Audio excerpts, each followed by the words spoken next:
Halo kawan pajak, jumpa lagi bersama kami di podcast KTP Pratama Loksumawe. Kali ini kita akan membahas seputar aktivasi akun Cortex dan kode otorisasi DJP. Bersama saya saat ini ada Mas Heri dan saya sendiri Hasan. Oke, untuk perkenalan dengan Cortex, kita langsung aja ke Bang Heri nih ya, Bang Heri ya. Apa sih Bang Cortex itu sebenarnya? Iya, terima kasih Bang Hasan. Kawan pajak, Cortex itu adalah sistem inti administrasi perpajakan yang terintegrasi dan bertujuan untuk memudahkan ke kawan pajak dalam melaksanakan kewajiban perpajakannya. Bedanya dengan aplikasi sebelumnya, DJP online ya Bang DJP ya? online, ya, Cortex ini terintegrasi. Jadi antara satu aplikasi dengan yang lainnya saling terhubung. Contoh misalkan waktu kita di DJP online, seperti pelaporan PPN, kita kan ada beberapa aplikasi atau link. Contoh misalkan ketika kita membuat faktur, kita buka dulu melalui aplikasi e-faktur. Lalu untuk pengadministrasiannya kita buka melalui Innova, aplikasi Innova. Dan juga untuk pelaporan kita menggunakan aplikasi web faktur. Nah, demikian dengan Cortex sekarang. Kita di Cortex bisa segala macam pelaporan PPN, mulai dari pembuatan e-faktur, lalu permintaan nomor seri faktur juga ada, juga dengan pelaporan SPT masuk PPN juga sudah ada di Cortex. Seperti itu kawan pajak. Jadi tidak perlu beberapa aplikasi lagi. Oke, berarti Cortex ini Bang termasuk sistem inti administrasi perpajakan ya Bang ya? Iya. Di mana menggabungkan seluruh aplikasi atau link dulu yang disediakan oleh DJP menjadi satu. Dalamnya Cortex gitu ya Bang, di dalam Cortex gitu ya? Iya, betul sekali Bang. Jadi pengganti DJP online gitu ya Bang ya? Sebelumnya iya, ya? betul. Oke, jadi Bang kira-kira apa sih yang harus disiapkan oleh kawan pajak untuk menghadapi era Cortex nih? Apa saja yang perlu mereka siapkan gitu Bang? Ya betul. Sebelum kita memasuki atau membuka aplikasi Cortex, ibarat rumah baru ya, kita butuh kunci baru untuk membuka rumah tersebut. Jadi contohnya untuk Cortex kali ini kita mulai dengan aktivasi akun Cortex, lalu diikuti dengan permintaan kode otorisasi atau sertifikat elektronik. Dan langkah selanjutnya adalah memvalidasi sertifikat elektronik tersebut atau kode otorisasi apakah sudah valid atau belum. Oke, ada 3 langkah. Berarti bagi kawan pajak nih Bang, selain mengaktifkan aktivasi akun Cortex juga perlu kode otorisasi DJP atau sertifikat elektronik gitu ya Bang ya? Iya, itu digunakan untuk mereka saat submit atau penandatanganan SPT pada saat laporan SPT tahunan atau SPT masa. Oke, di Cortex. Oke, berarti bagi kawan pajak yang sudah mengaktifasi akun Cortex wajib juga untuk memvalidasi kode otorisasi DJP-nya ya Bang ya, atau sertifikat elektroniknya untuk sekali. Nanti bisa submit SPT dan sebagainya gitu ya Bang ya. Iya. Oke. Betul Bang Hasan. Kira-kira Bang, sedikit nih Bang tahapannya, tahapan aktivasi dan validasi kode otorisasi DJP gitu, biar kawan pajak paham tuh gimana caranya gitu, simpel aja Bang. Betul sekali ya Bang Hasan. Jadi untuk langkah-langkah aktivasi akun Cortex, kawan pajak harus menghadapi beberapa langkah-langkah. Jadi kan ada 3 tahapan ya, aktivasi akun Cortex, lalu permintaan kode otorisasi dan validasi kode otorisasi. Jadi mulai dari aktivasi akun Cortex, kita langkah-langkahnya seperti ini kawan pajak. Kita buka link cortexdjp.pajak.go.id, cortexdjp.pajak.go.id, lalu kita pilih menu aktivasi akun wajib pajak. Kita pilih menu aktivasi akun wajib pajak, lalu kita ada pertanyaan apakah wajib pajak sudah terdaftar. Kita pilih sudah terdaftar. Setelah kita pilih sudah terdaftar, kita ketik NPWP atau NIK kawan pajak, lalu kita cari.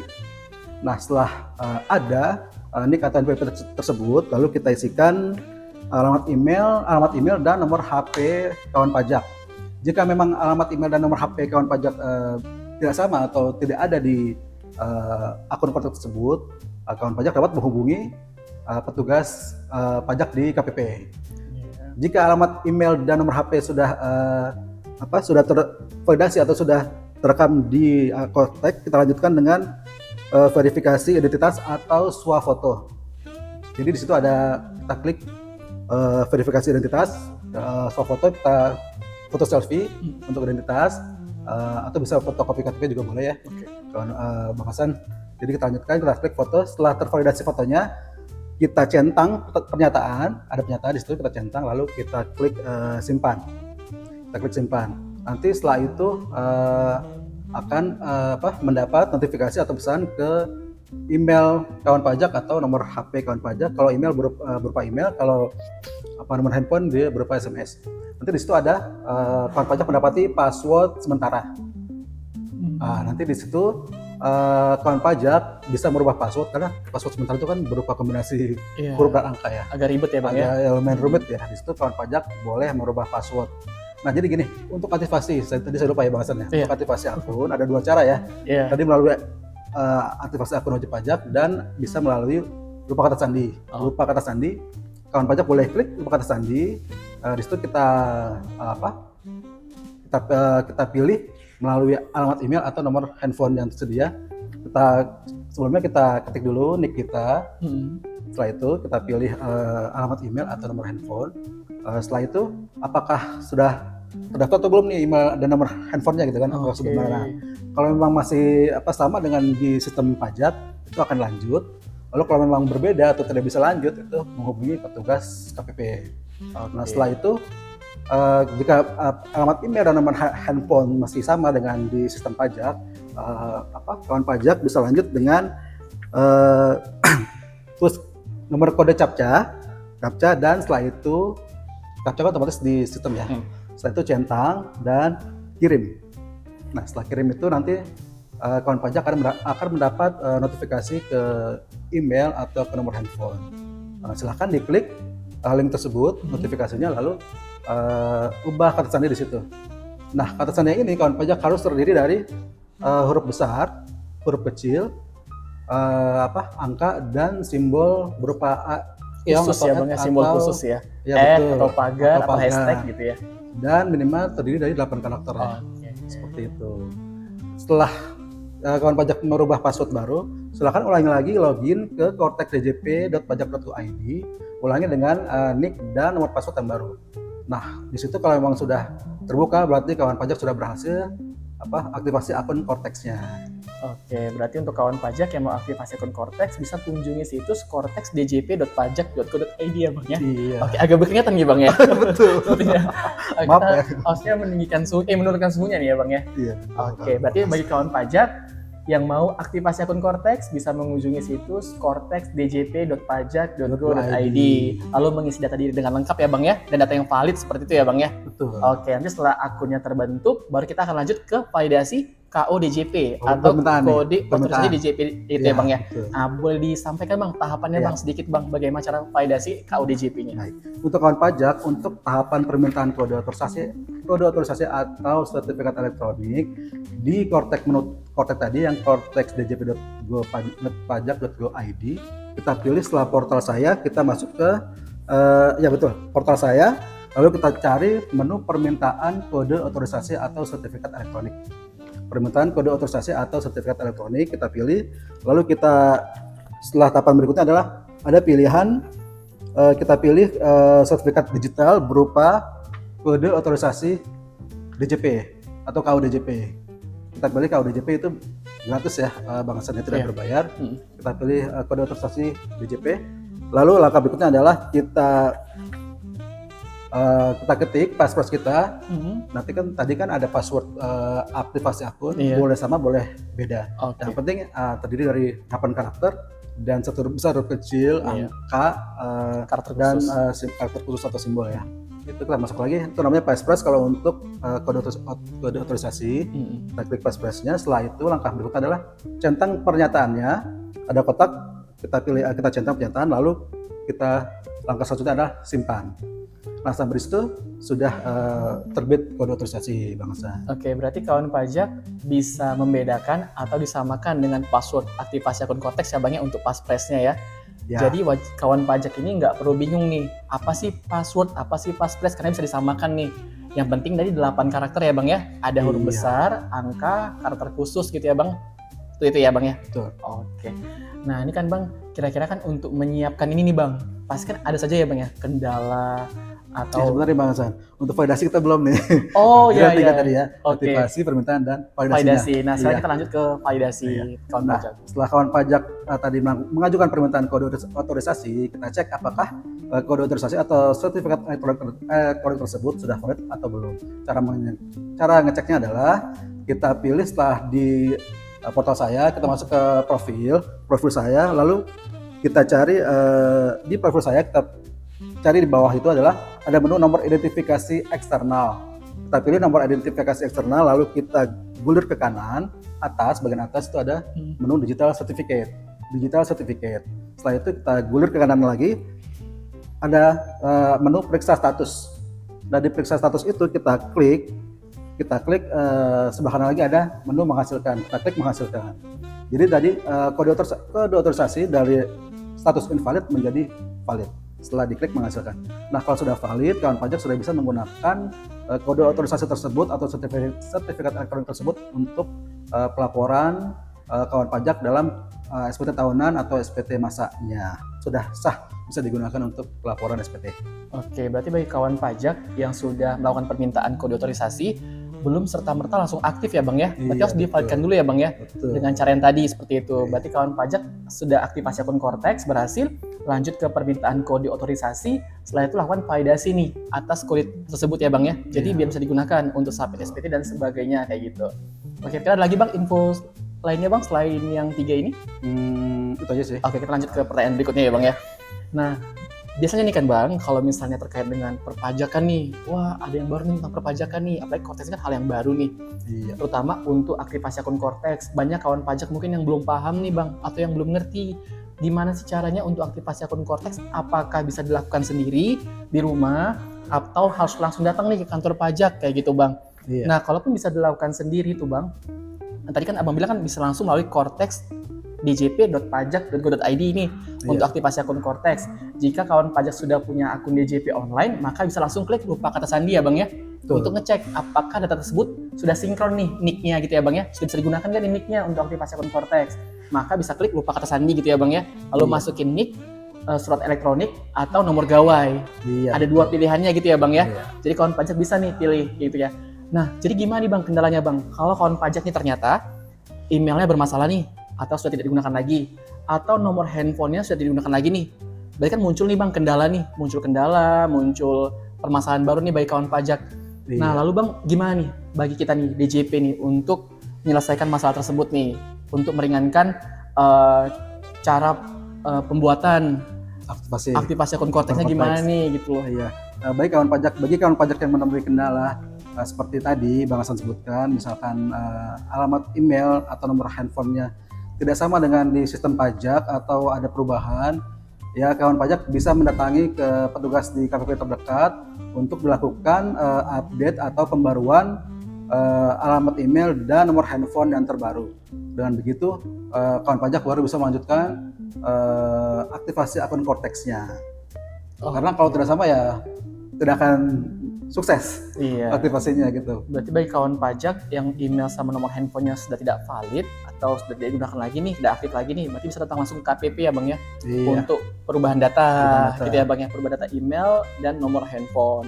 Dan juga harusnya ya Bang ya disarankan untuk melakukan update data ya Bang ya, update data secara berkala ya Bang ya. Jadi email, nomor handphone kawan pajak yang mungkinnya berubah itu segera lakukan perubahan nih ke KPP terdekat manapun ya kan Bang ya. Jadi biar datanya itu masih valid nih, masih valid dan masih terupdate nih gitu loh. Untuk contoh misalnya dikirimin surat ya Bang ya. Karena kan sejak Cortex kan Bang kita pemberitahuannya melalui email ya Bang ya, email, SMS dan sebagainya ya Bang ya.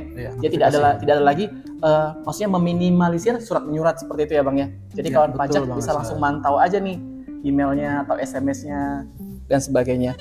Oke Bang Heri, terima kasih nih Bang Heri atas penjelasannya.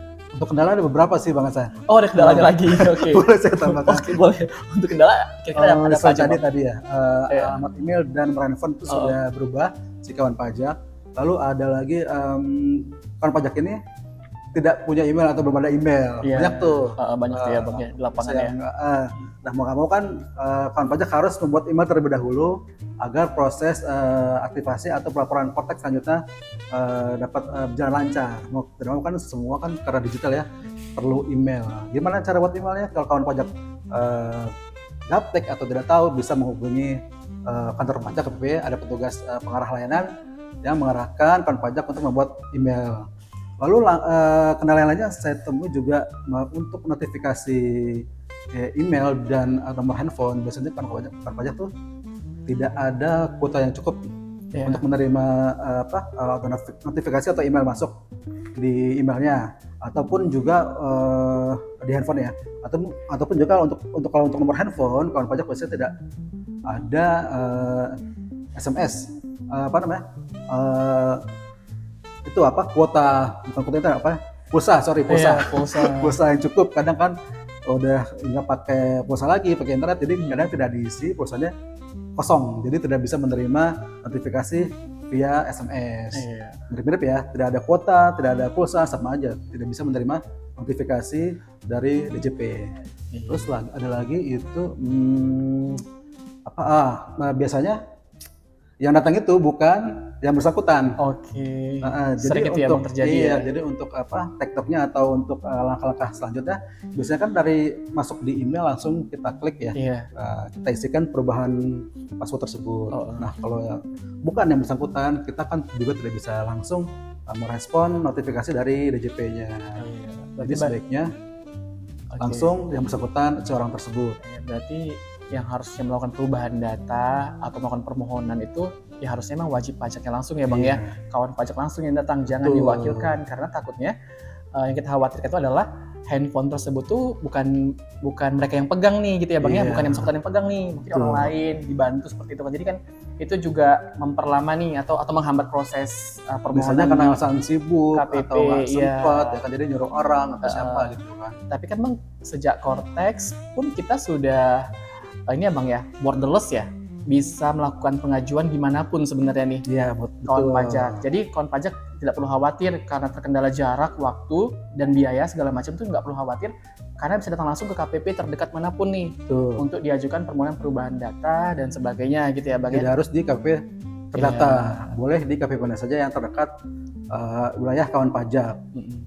Jadi Cortex ini memudahkan kawan pajak ya Bang ya, kawan pajak yang berada nih untuk melakukan administrasi perpajakannya kayak gitu ya Bang ya.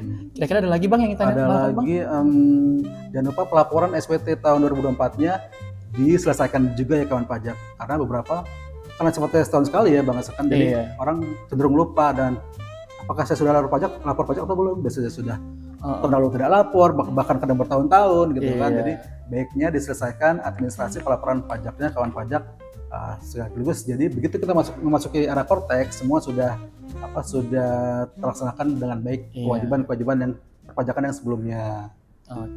Lalu ada lagi sih untuk aktivasi untuk yang badan atau dinas atau instansi pemerintah, itu kan PT-nya atau badannya atau instansinya juga harus diaktifasi Cortex juga ya. Jadi jangan lupa selain aktivasi si direktur atau kepala instansi pemerintah, juga si PT-nya atau instansi pemerintah tersebut diaktifasi akun Cortex dengan cara seperti tadi yaitu lupa kata sandi, lalu kita ketik NPWP-nya. Kalau untuk badan atau instansi pemerintah itu tambahkan angka 0 di depan NPWP yang lama ya, untuk lupa kata sandi. Setelah itu kita pilih email atau nomor handphone, tapi yang masih sama dengan terdaftar di sistem pajak ya kawan pajak. Kalau beda ya mau nggak mau tetap konfirmasi ke petugas. Jika memang masih email yang sama dan nomor handphone, lanjut dengan tulis captcha dan centang, lalu kirim nanti otomatis masuk notifikasi ke email atau nomor handphone si PT atau si instansi pemerintah tersebut. Kata sandi sesuai kriteria tadi, kata sandinya terdiri dari 8 karakter ya, ada huruf besar, huruf kecil, angka, dan simbol khusus. Berarti kawan pajak nih Bang, kalau misalnya ada kendala-kendala bisa nggak ya ke KPP Bang kira-kira? Ya silakan aja kawan pajak.